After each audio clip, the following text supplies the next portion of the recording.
Good morning po. Ngayon ay magpapalit tayo ng para sa mga baguhan, sa mga hindi alam kung paano magpalit ng ilaw kasi medyo ano na to, pundido na. Yung tatlong araw ng pundido tong ilaw ko sa right side. Kaya ngayon papalitan na natin. Nakabili na ako ng ilaw. Pare. Itong ilaw ko medyo mura lang naman siya, 200 plus para sa mga may unit na Nissan Almera.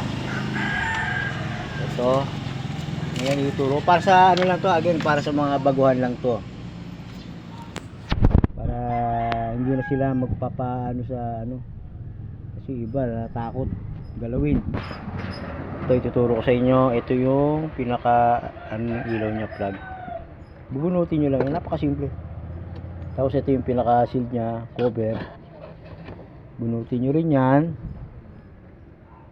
Tapos ito meron siyang lock. Itong lock.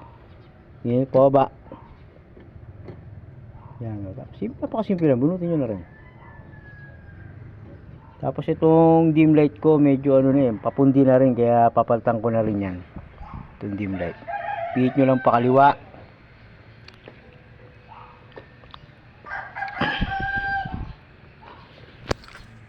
Medyo matigas. Yun, bunot. Ayan, medyo may itim na. Kundi na rin. Okay, ito na. Bale, ito na yung pinagbunutan natin. Ito yung luma, yung pundido. Pundi na to eh.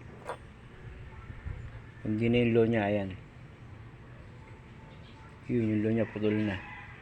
Pundi na siya. Bale, ito, yun. Meron lang simple. Bubunutin natin ito. Ito yung bago. Ayan.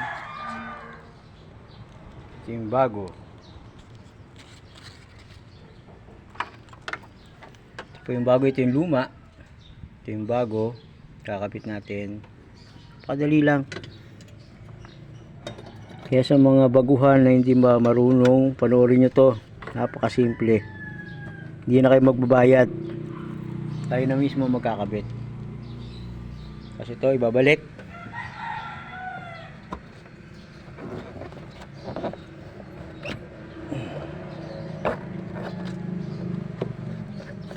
I-review nyo lang na ano, naka salpak na higi.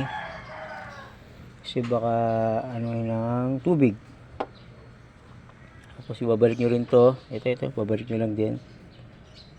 Yan. Salpak nyo lang ulit.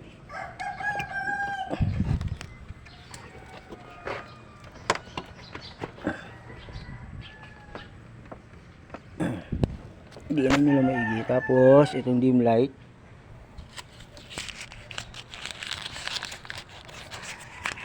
So napakasimple lang po, kaya kung sakaling mangyari sa inyo to, kayo na mismo magpalit.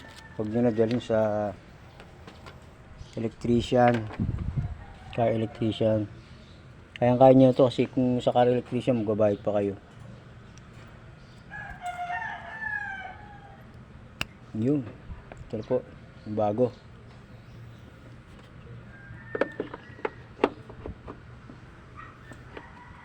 Okay, yun na, nagkabit na natin.